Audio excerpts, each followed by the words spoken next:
Hello and welcome to the 65th episode of In Our Defense. Hey Abhishek, what's up?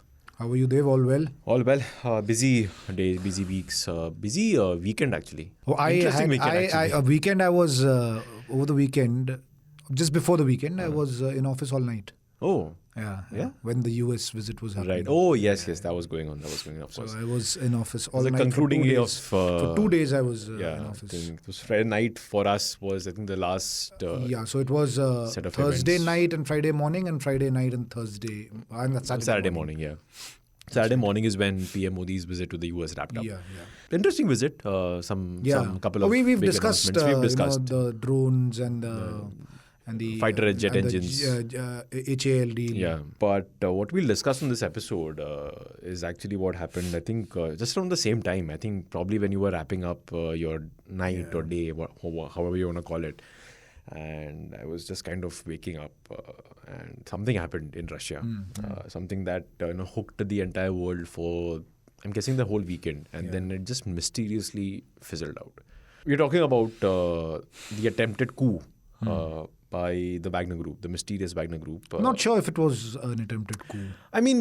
Some people call it attempted coup, some said uprising, some said rebellion, some said, That's why there's so many conspiracies. Exactly, because no one exactly knows. There's no clarity what on happened, what that action was Yeah. supposed to do. Yeah, exactly. So that's what happened over the weekend, and that's something we'll discuss on this episode. And I'm pretty sure our viewers and listeners will have some interest in this because I intriguing very subject. intriguing. Yeah, have been reading up as much as I can about this group. And this group has been, in the headlines since the Ukraine war began. It's been pretty much in and out of headlines. I remember us on the online side of the website doing several stories on the group. But what happened this weekend really put the focus on the group and its leader, Yevgeny Prigozhin, once known as Putin's chef. Why was he called the Putin chef, actually? So that's... I've been trying to find out what I- exactly is the reason for him to be called his chef. So it's got nothing to do with that he made meals for Vladimir Putin. Probably he could get things fixed. Something like that. No, not even that actually. Apparently, so he operated a catering company in Russia, okay. and his company was awarded contracts for the Russian military to cater for their supplies and events, etc., from the Russian Ministry of Defense. And some of the money that he earned from those deals, that money was apparently skimmed and then diverted to form this mysterious Wagner group. Since he provided food, hence the Putin chef. Okay. Yeah. Has a very gangster ring to it, no? Yeah, Putin chef. Putin's chef. Yeah. Right. Before we go on this topic, because it's going to be an interesting 40-50 minute chat, I think. Before we do, but as always, a quick word to our listeners and our viewers. Do let us know what you think of this podcast, whatever chats that Abhishek and I have on various episodes and various topics. You can drop a mail to us at pods@indiatoday.com. That's pods@indiatoday.com. Or you can text us at 8588 966 996. And if you want, you can also leave a comment wherever you're listening to. It could be YouTube where you're watching us, or it could be Apple Podcast, Google Podcast, Spotify. Just leave us a rating. Do let us know what you think. Right, Abhishek. So let's talk about the Wagner Group. And before we go to what happened this weekend, you were in Ukraine last year when the war broke out. I think few days, I think, after the war broke out, you flew to Ukraine, which is also when we started In Our Defense. Yes. So the first few episodes. I think our first episode was from when I was getting into Ukraine. Yes, from Poland, yes. And the first few episodes, we did talk about your experiences there. Did you come across any Russian soldiers during your visit? Russian soldiers, no. Because there was that last line which one couldn't Which you cross. obviously, as a journalist, you could not. Russian soldiers, no. But I did come across a lot of other foreign soldiers, if we can call so. There certainly weren't boots on the ground, not fighting, but there were people from other nationalities who were part of either intelligence gathering or passing on or training Russian soldiers. Certainly was part of the mandate given to some of the people that I came across. Ukrainian soldiers, you mean? Yes, Ukrainian soldiers Yeah. that were given, that people from countries like US, UK and other European countries were there, and they were they openly were saying that we are here to train them. Yeah. The reason I asked you that was that I wanted to know if you had come across soldiers without any arm patches or insignias, because I was watching this documentary about the Wagner Group. We'll get to what the Wagner Group is in a bit for viewers and listeners who aren't really following this. But before we do, one of the first times this group made an appearance was also in Ukraine in 2014 when Russia 2014 is annexed when they, Crimea. And there were reports of a group of soldiers without any arm patches, so no way to identify them, who they belong to, just wearing the battle fatigues, the fatigue that you normally have militaries wearing, and obviously roaming around with guns. So back then, Putin had said that these are locals, this is a natural uprising, etc., etc. So there are parallels with India, isn't it? But later it turned out that this actually was a group of mercenaries, which now we know as the Wagner Group. So that's why I asked you actually. Because that's why something similar happened in Kargil. Yeah. Isn't it? Yeah. The Pakistani army claimed initially that, these are locals. Non-state actors, got nothing to do with the military, but they were basically proper officers and jawans of the Pakistan. And the ones who were not were mercenaries who were backed by them. Properly, fully trained in professional warfare. Yeah. So it's something similar, isn't it? Right, yeah. So what is the Wagner Group is actually a very difficult question to answer, but what I've gathered in the reading that I've been doing is that it's a private military company, but it's more of an extended arm of the Russian state. It's a state, like someone, I think one of the journalists who wrote about this almost called it a non-state paramilitary force. What does that mean? I have no idea.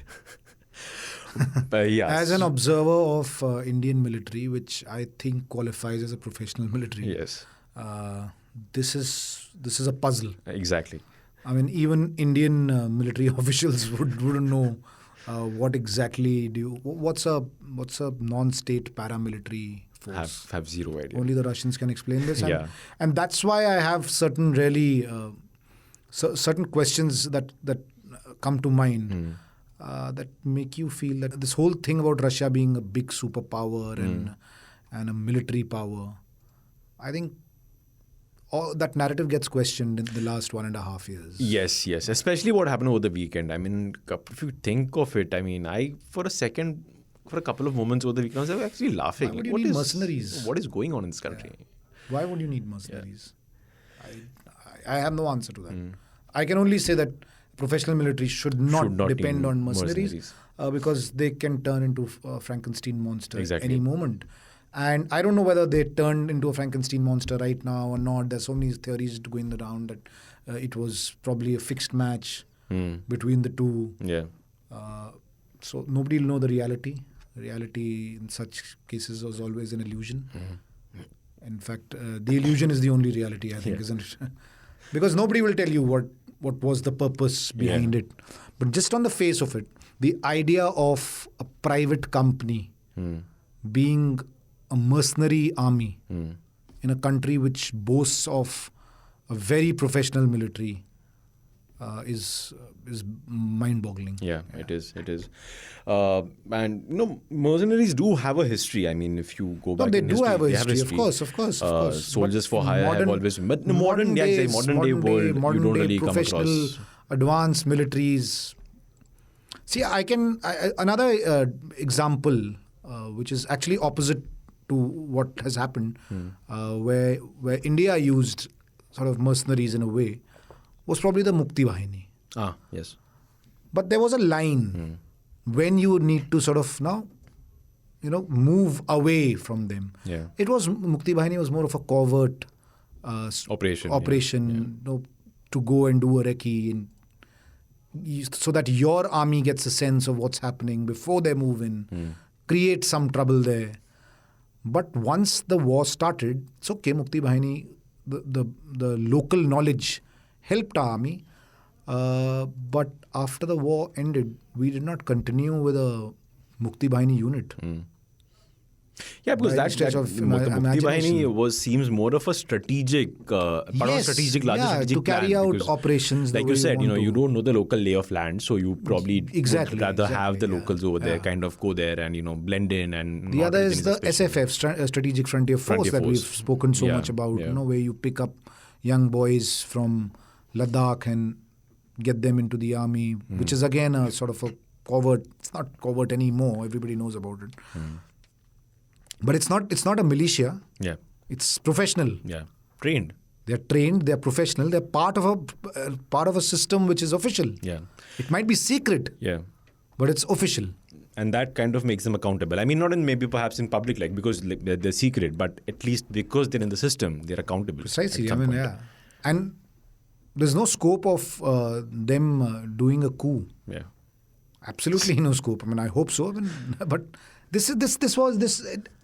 why it's more intriguing is, again, not because what happened, but the fact that you have empowered a mercenary group so much is what raises questions. Yeah, that they could think they could just walk into Moscow and take over your military. They were 200 kilometers close to Moscow? Yeah, they entered the town of, I don't know how to pronounce it, Rostov. Rostov was far away. Yeah. That's about 1,200 kilometers from Moscow.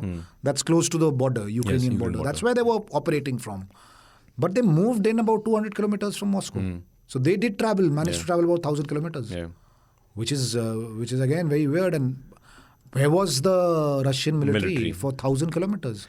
That's why the conspiracy theories doing the rounds that this was a fixed match. But why is it a fixed match? We can discuss that. Yeah, we can. So just again, like a little brief about the Wagner group for our listeners and viewers in case they haven't really followed this mysterious group. So like I said, the first appearance in the world media kind of came during the annexation of Crimea in 2014. Again, part of Ukraine back then. Like I said, there were reports of these untagged Russian-looking soldiers taking part in the offensive. Back then, Putin had said that this is not the Russian military; these are like locals, natural uprising, etc., etc. We there to lend moral support to them because we believe Crimea to be part of Russia, etc. But over the years, that has been debunked. It's now pretty clear that the Wagner group was the one involved, and the people seen, those non-tagged but fatigue-wearing soldiers, were actually Wagner mercenaries, people, soldiers for hire, basically. Over the years, then I think the Wagner group spread its reach to Africa, several countries of Africa, where it set up, where it basically got, in return for security services, it got some business contracts, oil mostly. And it's a cycle. Basically, Kremlin funds Wagner through various shell companies, and then these shell companies go in and invest in African countries mostly for oil, energy. They funnel that money back to Kremlin. So there's more to it than just them being a mercenary group, for sure. So what's happened is, over the years, the Wagner group, especially the CEO, the head, if you want to call him, the chief, if you want to call him. Yeah, it's fine. The CEO, if it's a company, companies have CEOs. Have CEOs, yeah. The head, Yevgeny Prigozhin, has been seen to be very, very close to Putin. Yeah, and for decades. His guy. It's not a new relationship. Yeah, it's for decades, I think. Yeah, if Putin wants any dirty work done, that's the group he'll go to, because of things that we just discussed. Because this group has no accountability. Russia can always say, oh, not our guys, I don't know who they are. Russian military is not involved, etc., etc., etc. Ukraine, the current war, is where things get interesting. That's what is the most significant aspect, I think, of the developments that have happened in the last few days. So earlier when I said that, this group has been making some headlines during the war, that's because this group suddenly was seen at the battlefront, fighting a war. Yeah. So when you said mercenaries in the modern world don't normally fight wars, so you have an example of this company called the Blackwater, a US similar private military company. But I haven't seen them fight a war in Iraq or Afghanistan. They were there as more or less logistical back support. Yes, there were allegations of torture. Yes, this was like an army unit, an army regiment. Yes, actually fighting literally at the front lines. Yeah. So they got a lot of success in a few places. That's actually one of the points that came out during my research, is that these guys apparently were even more effective than the actual Russian military. The reasons, I'm not sure, but one could be that these... No, because they had already been there in eastern Ukraine for the last 4, 5, 6 years. Yeah. So it was through them that the Russian side was fighting what they called an insurgency. Yeah. So they again, it's knowing the lay of the land. So they were there. They knew what it takes in that part of the country to sustain probably in battle, and that's why they got success. Yeah. And also the fact that the Wagner fighters are known to be very ferocious, immoral at times. Not at times. I mean, there have been several videos of them torturing people. Many of them are convicts. Many of them are convicts. They came from prison. Yeah. There's a video of Prigozhin, I think, standing in front of a Russian jail and basically telling the convicts that I am your get out of jail free card. Yes. You serve with me for 6 months. So, there is another very interesting theory doing the round. It's not theory, it's actually factually correct. That one of the reasons why Wagner was sort of propped up is because Russia was not getting enough young people to join the military. So interesting. Yeah, that's why it might be a mercenary group, but the way of functioning is exactly what a military regiment would be doing. Yeah. So that's why people were picked up from prisons and things like that. Yeah. So the group made headlines over the last 1 year. Things seemed fine. So what was covered in the media and what even we read over here, okay, हाँ ठीक है, mercenary group seems shady, seems mysterious, but Russia is Russia, so हो रहा है. In the last few weeks, something went off. We're not sure. We're not privy to what's going on in Russia. Ravishek is back here for a year now, so he's not there to get some ground information. But I'm tracking stuff as you, of course. The good thing is that when you go and spend time even outside your country, you make friends there. Yeah, you have so people, easier contacts. to keep track. So I'm still in touch with them. Yeah, and you get a sense of what's happening after reading news reports. You can sort of cross-check with people and ask, what does this mean? So how are things on the ground? So I do get a sense, but of course it's not quite the same as being there physically. Yeah. So what happened in the last few weeks? I mean, this is, if people who've been tracking the Russian war, Russia-Ukraine war, they wouldn't have been surprised with what happened over the weekend, because in the last few weeks, Prigozhin made some statements, some videos very went viral. Yeah. Against the Russian Minister of Defense, Sergei Shoigu, and the Russian military chief, General Valery Gerasimov. Basically accusing them of not lending enough support to the frontline troops. That's where the conspiracy theories come in. Because of your... The fixed match between Putin and Prigozhin. Yeah, I'm going to come to that. And I can see you can't wait to get to that. So, it's almost done. So, he made some... He put out some videos. Mahal banate hain thoda. Man gaya almost, I think. So, there's some videos that went viral where he basically accused these two that because of your, lack of logistical support, my guys are dying on the front lines. Again, you would not see a mercenary chief telling... country's Minister of Defense and the army chief that because of your lack of, support, my guys are dying. Like a mercenary chief is saying that. Yeah. But anyway, so for people who've been watching this war very closely, they saw what was what was coming, and it kind of happened over the weekend. This guy then said, okay, that's it. Done for. Unless these two go, I'm going to go to Moscow, take over the Ministry of Defense, set things right. Apart from, I think, one statement, he didn't directly challenge Putin. He didn't. Which is where, again, the fixed match things comes in, right? In fact, he said that this is not against Russia. We are patriots. Not an attempt to topple the government. Not topple the government. This is just about these two corrupt guys. It's we are all patriots. And their failures, etc. So that's the background of what happened over the weekend. Then, of course, he launched a march, went to Rostov, took over the southern command of the Russian military, I think, over there, the headquarters of there. There were videos on social media of the Wagner soldiers walking, etc. Mysteriously, 24 hours later, they're walking back. Yeah. There's a deal. Not just are they walking back. Putin had, I think, without using those words, almost threatened to kill him. Basically saying people who've backstabbed us will not be spared. Yes. But now he's apparently in exile in Belarus. So there is a deal that people who want to go to Belarus can go to Belarus along with Prigozhin.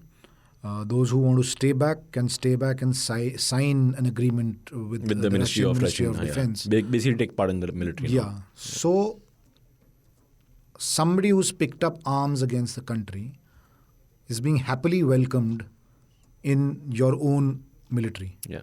Imagine. Unheard of. Yeah. So that's what happened over the And weekend. treason is and backstabbing Yeah.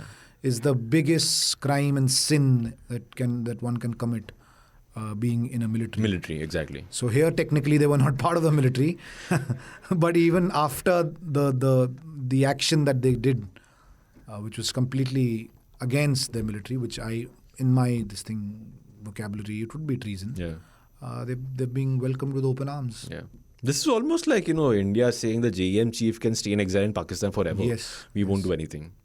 Rehndo. Yeah. Or the LET chief can just Whatever. Yeah, you can draw parallels of any insurgent group Yeah. or whatever who's picked up arms, saying that fine, you can go and stay in some other country. Yeah. We won't say anything. And those who want to stay back can join our forces. Can join our forces. Right. So that's what happened over the weekend. So Abhishek, now, first thoughts. You've been tracking this closely. You follow defense. You follow wars. What do you make of what happened over the weekend in Russia? Two scenarios. One, of course, that this is all on the face of it, what we are seeing is correct. This is whatever has happened. There's no conspiracy theory. This is what actually happened. And Russia and the leadership in Russia believe that this is the best way to ensure that there's no civil war. This is what Putin said. Yeah. That, if this was not stopped, There would have been to a bloodshed. civil war. So if this scenario is the correct one, it shows the political leadership in extremely poor light. Yeah. And Putin is supposed to be a strong leader. Yeah. That's my take on strong leaders. I think it's a term which doesn't mean much. You don't define what strong leaders are supposed to do. And very often, without getting into details and examples, when strong leaders take some weird steps, these kind of things happen. So that's number one. So if this is true, whatever happened, it shows the leadership in very poor light. If this is not true, and it's a conspiracy, it still shows the leadership in very poor light. Because in the second scenario especially, there is a big acknowledgement of your failures in Ukraine. Because that's exactly what Prigozhin said, that the premise of his doing this act was to punish those who are responsible for failures in Failures in Ukraine. Ukraine. Now, it's very convenient to say that those responsible for failures in Ukraine are just the defense minister and the military chiefs. And the decision to go to war certainly wasn't theirs. Wasn't this? So that's where I think that whatever has happened, I think its frustration is creeping in Russia, big time, on where this war is headed. And now my theory, not a conspiracy theory that you've probably seen or read anywhere else, because I was in Ukraine for a long time, more than a month, I sort of have the map of Ukraine now completely. It just there is a switch whenever we talk of Ukraine. That switch automatically is put on. So where is Belarus? North of Ukraine. That's where the first assault came from. It came from north of Ukraine. Idea was to capture Kyiv. Armored columns, tanks rolling in. It was aborted because the Russians faced heavy casualty. I have been to all those places which are north of Kyiv, and there was a bloodbath. I mean, I saw tanks queued up that were charred, Russian tanks. There were places, a place that I visited closer to the border, Trostianets. That's where the Russians were actually in occupation for 40, 50 days. They had to go back. So now my theory is that with Russia not getting the kind of success that they want, and the war being restricted only to the eastern part of Ukraine, that border, you could have Belarus, Prigozhin coalition attempting another assault from the north. Because the idea is to capture Kyiv. If Kyiv falls, obviously the war is over. Yeah. That's something that was planned by Russia, war-gamed by Russia, but not always do you get all your war games right. And that's exactly what happened. There were several locations north of Kyiv, one of them being Bucha, which is just about 50-60 kilometers outside of Kyiv, where there was a big battle. Chernihiv is another place close from where the assault had come, again from the north. The town was completely destroyed, but for some reason the Russians had to retreat. So my theory is that why is he going to Belarus? Yeah. Everyone's asking the same question. Why is he going to Belarus? Why are they setting up sort of a camp or whatever you want to say in Belarus? There has to be some reasoning for it. Yeah. It's not simply an exile. Yeah, because remember that it's not just him. The option also is for many of his soldiers to go with him. Exactly. And so why Belarus is an option is what? Why can't all of them stay in Russia? Yeah. Why Belarus? Yeah, because I mean, there is a direct connection. Yeah, I actually was wondering this because one of the questions that I had over the weekend was that why was it that Belarus had to interfere in the first place? If this guy, Belarus is a state which is a puppet. It's in Russian hands, and that's why I said the first assault came from Belarus. Yeah. In fact, before the attack happened, there were military drills happening, and all of them were armored drills. So that probably gave enough indication that it's going to be an armored assault. And that's why I think the Ukrainians were prepared with the anti-tank missiles, anti-tank weaponry, because they had them in huge numbers. Everywhere that I saw Ukrainians, especially in the early stages, every small formation had these, shoulder fired anti-tank weapons with them, because they were prepared for it. Yeah, the same drills I think the US had flagged before the war began. Yeah, I mean, it was in public domain. It was in public domain. Everybody knew that this is happening. Yeah. You can't stop this in this day and age, isn't it? Everything is visible to so many eyes in the sky. So everybody knew that it's going to be an armored assault that they are likely to carry, and that's why Ukraine was prepared. So I have a feeling that whatever is happening in Belarus now, with the Wagner company and obviously some assistance from Russia somewhere, very speculative again, but this is my hypothesis. But why the uprising in the first place? Or was that just a charade to ensure things. This happens? Either the uprising is completely genuine, where there is anger against the military, or it's a fixed match. In both scenarios, as I say, there is a sense of some kind of failure on the Russian side for an outsider to observe in both scenarios. Especially in the second one, because I mean, when you say that, this is like a deal, I mean, your theory that this is a deal struck to ensure that Wagner and his group of soldiers remain in Belarus, close to the Ukrainian border from where a fresh assault can be planned. This looks like, if you just take a look back, for this mighty Russian military to go to such lengths, to attack a so-called tiny country, just tells you that this superpower, like the beginning of the episode, like you said, is just not a superpower. No, that's why I say that the whole idea of being a superpower it needs to be clearly spelled out. Yeah. What does it entail? I mean, according to me, any country which is a nuclear power is a superpower. But I mean, what's India's stand? It's used as a deterrent. No first use and things like that. So modern day warfare has probably changed so much that just having the resources is not enough. There's more to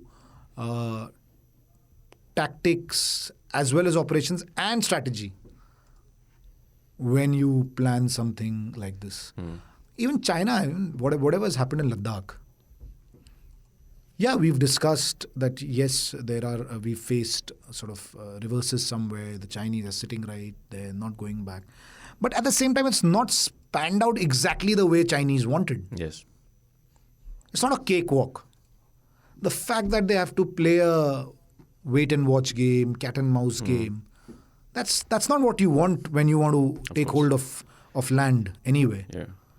So I think this whole concept of a superpower sometimes turns out to be hyperbole.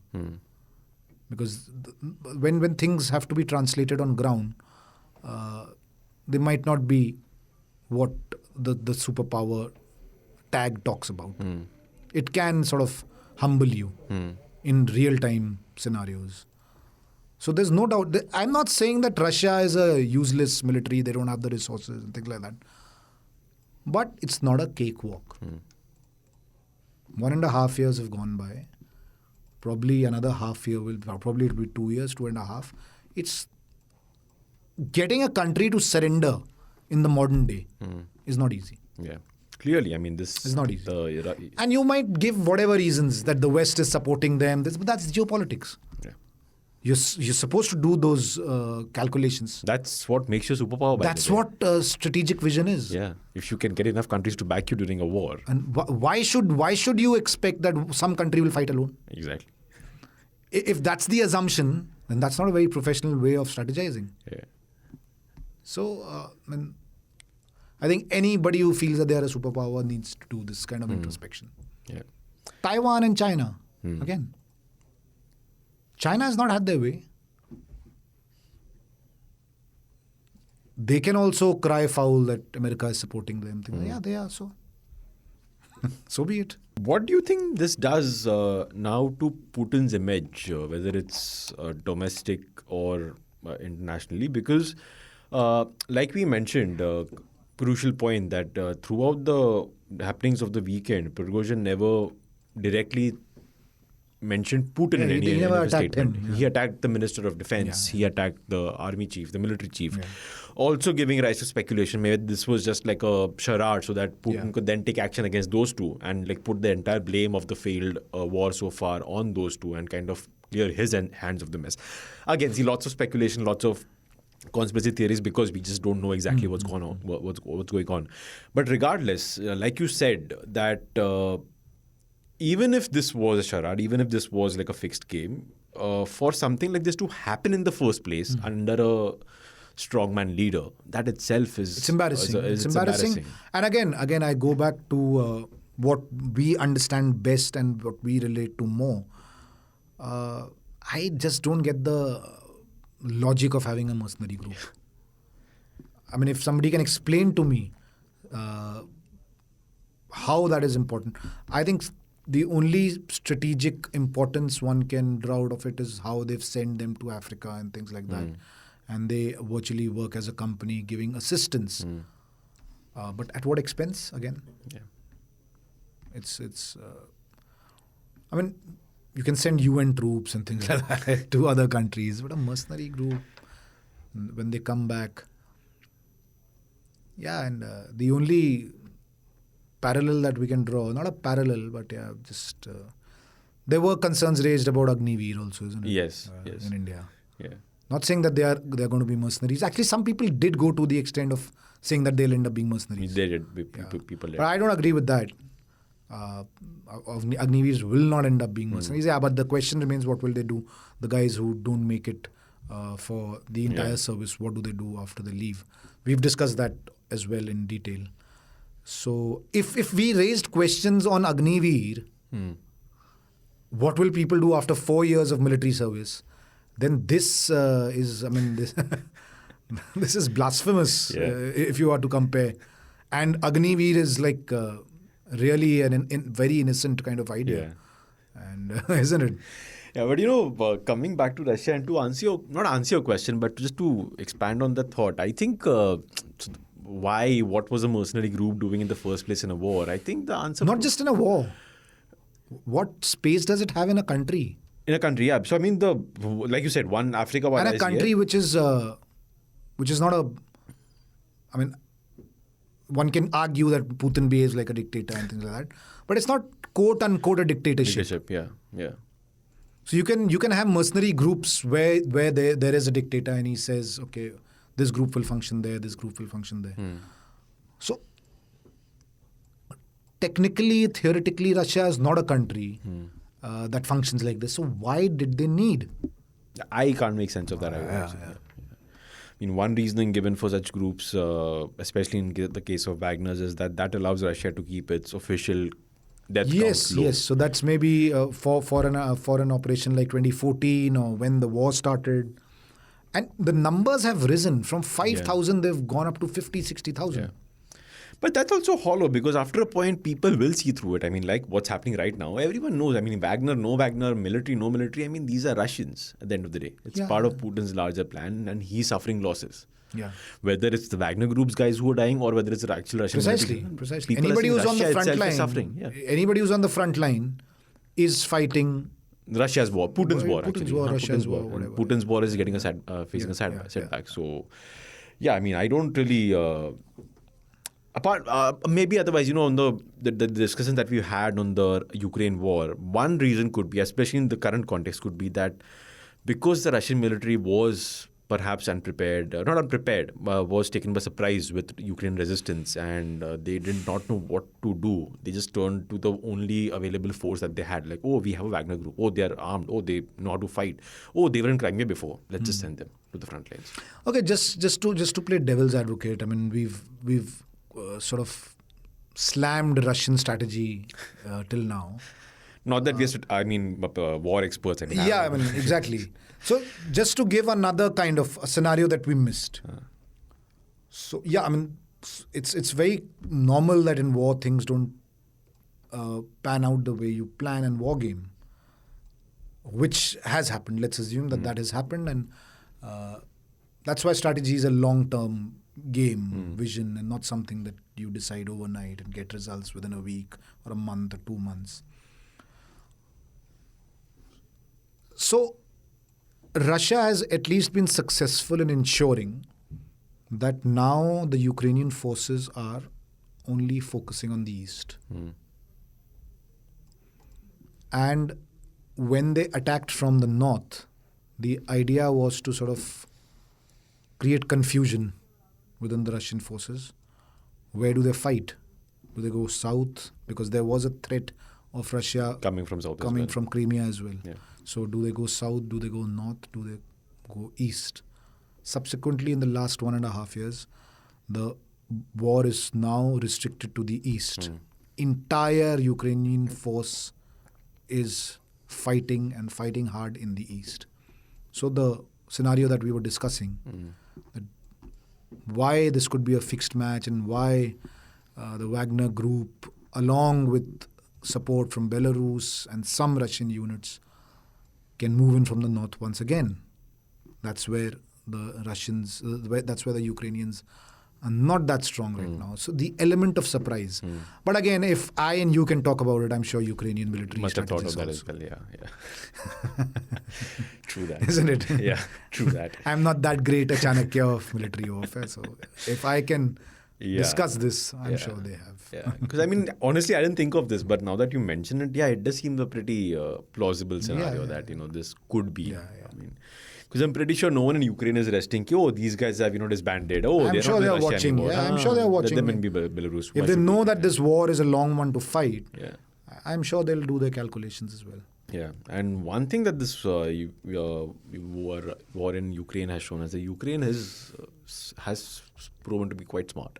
Yes, of course. About the way it's gone about even negotiating with it's a game of chess sort of a thing. Yeah. You do some things, you conceal some things. Element of surprise is what wins wars. Russia has not got right that element of surprise probably. Whatever they thought will surprise did not quite turn out that way. And Kargil was the element of surprise by Pakistan that sort of pushed us back initially, shocked us. But we had the resilience to fight back, the Indian Army. Yes. So I think that 71, it was the element of surprise that Pakistan was suddenly taken aback, opening the Eastern Front. When the Eastern Front was opened, you suddenly did this big blockade in Karachi. Yeah, the Karachi port. So, while you're fighting a land war in the Eastern Front, The suddenly... Navy is blocking your port. So that it was the element of surprise, solid planning. I'm sure Russia planned, but that element of surprise could not reach that levels where the adversary was completely pinned down. There was some vacuum somewhere where you allowed the enemy to stand up again. Again, the enemy, again Ukraine, it's happening again. They stand up, again they are put down, again they stand up. So it's going on. Yeah. At some point of time, maybe that one move will come, which nobody would have predicted. From Russia, you mean? Could be from... Could be. See, Ukraine is fighting a defensive war. Yeah. Yeah, the aggressor, obviously. Yeah. Ukraine is fighting a war to defend. I mean, I don't think Ukraine will carry out an operation and say we've taken over Belarus. Yeah, of course. Yeah. So... So you're just saying don't take it for granted that Russia has done for yes, now. yes, of course not. We'll talk more on this, but after a quick break. The fact is that India, despite trying for over 2 decades, has not been able to master this critical jet engine technology for fighters. What's the difference? The difference between a commercial jet engine and what we have on fighter planes is the kind of stress and the complexity of these jet engines that they have.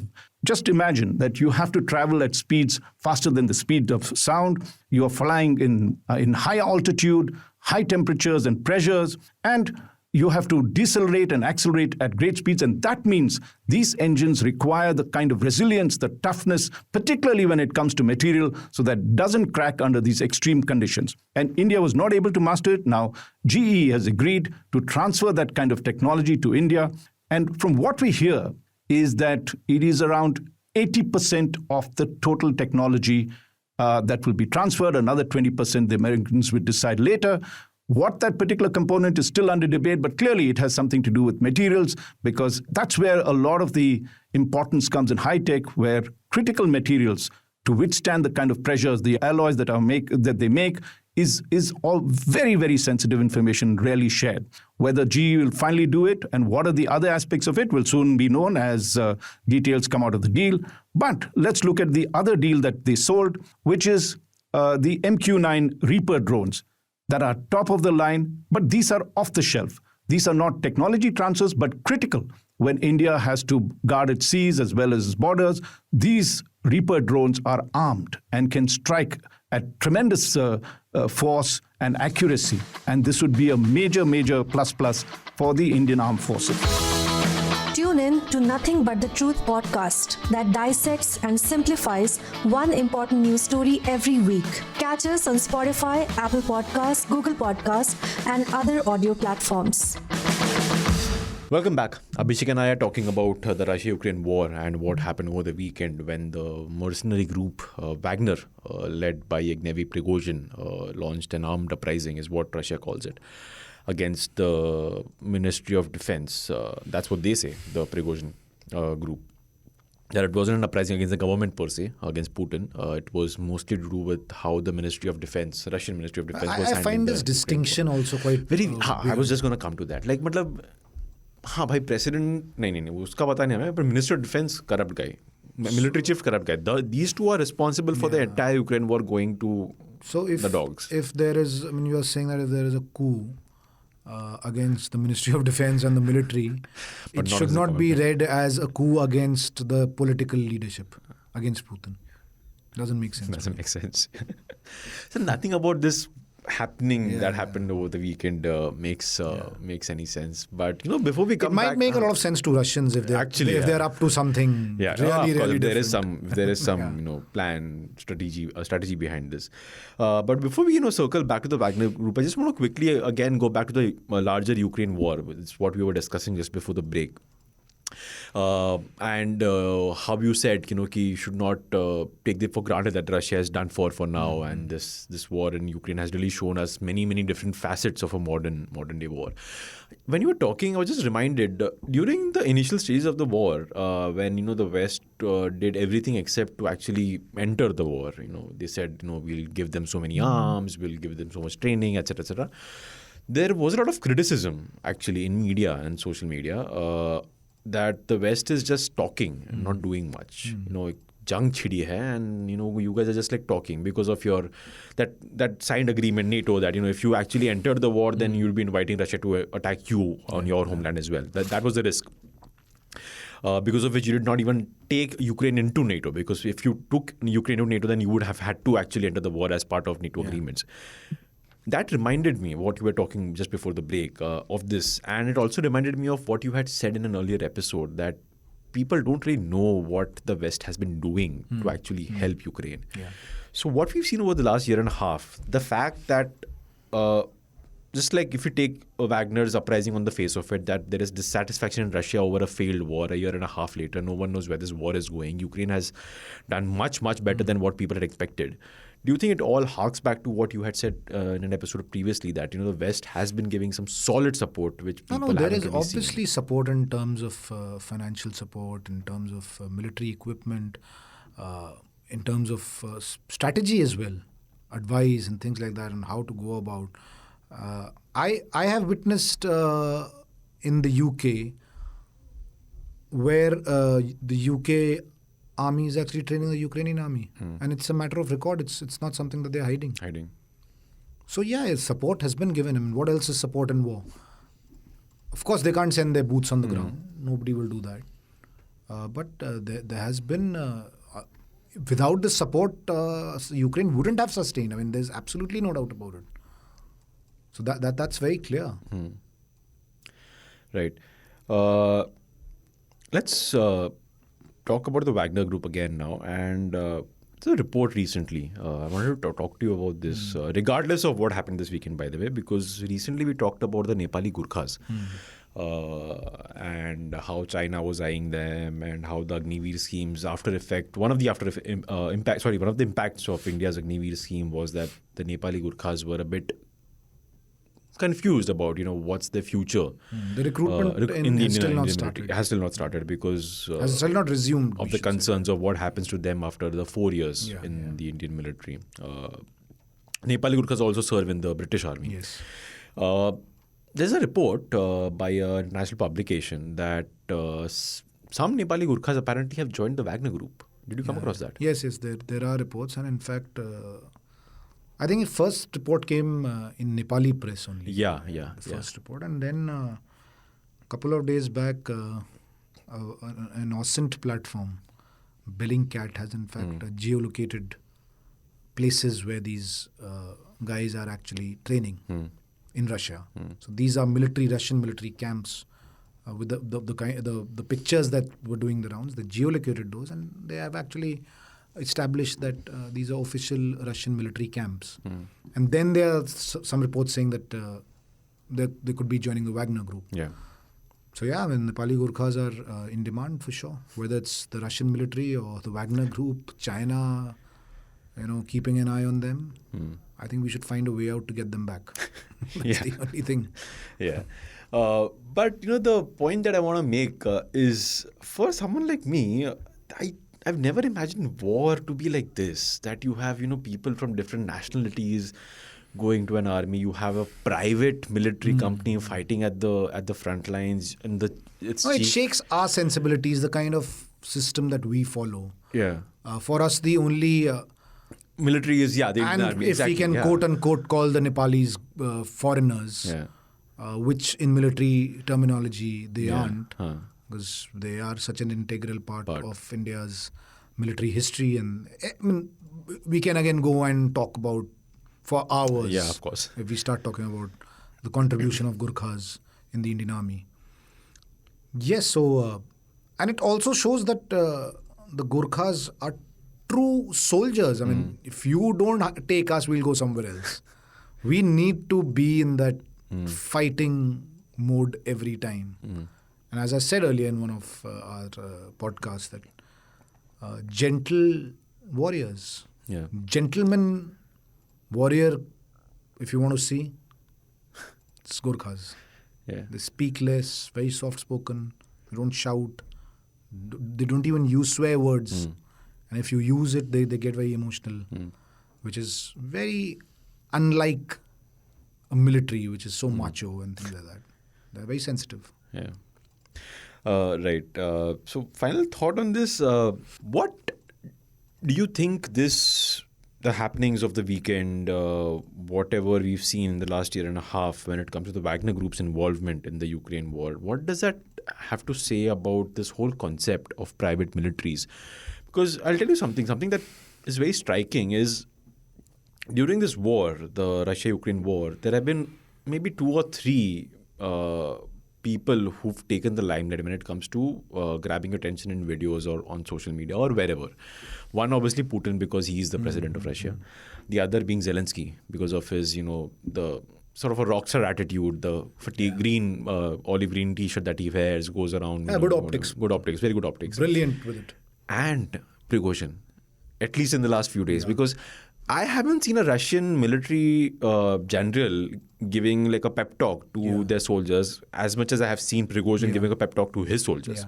Because all those videos we talked about in this episode, they, at least I'm not sure where they were shot, but they seem to be from a war zone. Like when he was accusing the Minister of Defense of Russia and the military chief of not sending enough ammunition, he was next to a pile of bodies, which he said, these are the people you've let kill because of your incompetence.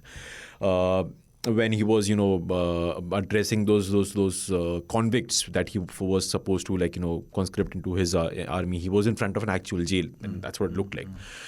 So he also has managed to have he's some good learned optics. some optics and information warfare. But to go back to what you said earlier in this episode, to embolden somebody to an extent that person, if we assume what happened over the weekend has actually happened, to a point where he feels strong enough to take on the Russian government. Don't you think this is just a mess for Russia and lessons to learn? It is. For every we country? started from there. Both the scenarios, on the face of it, don't make Russia and Russian leadership look good. Whether it's a genuine attempted overthrow of the military or it's fixed. In both scenarios, I, at least as an outsider, I'm not Russian, I'm not Ukrainian, just as a citizen of the world, I wouldn't want this image to be seen for my country. Because it does seem that something has gone horribly wrong. Yeah. And there is an acknowledgement somewhere that it has gone wrong. Yes, they can hit back, they can come up with some trump card or whatever, but at least for the time being, it doesn't look good. Last question. What do your friends in the Indian security establishment, they're experts at this. But they're as intrigued as us on this. Because, see, their training, their way of thinking, their psyche, private military companies and doesn't forces, make sense to them either, right? It's not something that they're accustomed to or very comfortable with. And luckily we've had so many army chiefs, service chiefs, top generals, off record, on record, whatever you want to say, clearly said that we are not the kind of a military that's made for coups and create this kind of that's just not there in our DNA. So for them this is a very extremely alien kind of a concept. I'd get that because that's the same for me. Like whenever I read about this, for somebody like me or probably you or so many others who follow military, this looks like some kind of a story. How can this be true? Exactly. How? Yeah. So it's our sensibilities, isn't it? And the kind of culture that we have seen. Yeah. Even Pakistan, for that matter. No matter how much you say, they'll do a coup against the civilian leadership. Yeah. But an army within an army, It doesn't make, even they've not ventured with it. Yes, they did send mercenaries and things like that on more than one occasion. They did it in 47. They did it in 99. It was first the mercenaries that came in. So that you can call it tactics or something like that. But I was going to come to that. That was purely tactical. That was to escape the international blame that you are the one doing it. But so it what was I'm saying is by them at least, maybe in 2014, this is something similar that the Russians had planned. Yes. But these guys got so much power and so much, as you said, emboldened, that probably things changed on the ground. And even if that's what I'm saying, even if it's the conspiracy theory that we've discussed, that it's a fixed match with Putin, the fact that Putin is allowing them to do this, abuse their own military chiefs and things like that. That itself says something. Yeah. It is something, there's definitely something that will never make us believe that what's happening is okay. It will shake our sensibilities. Yeah.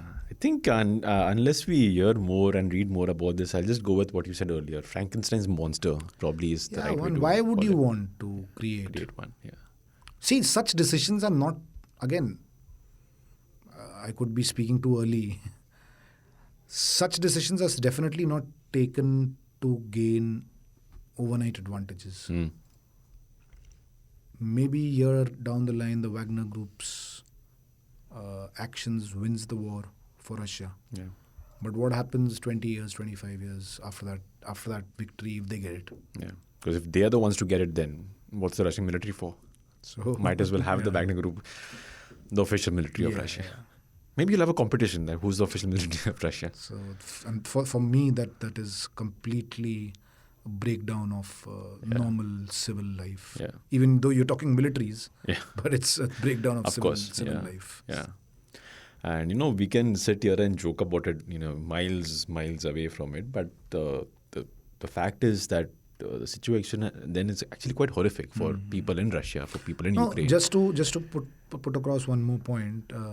While the competition between two militaries is obviously a scary thought, in India we've seen competition between police force of one state and police of another, especially in anti-terror operations. Yeah.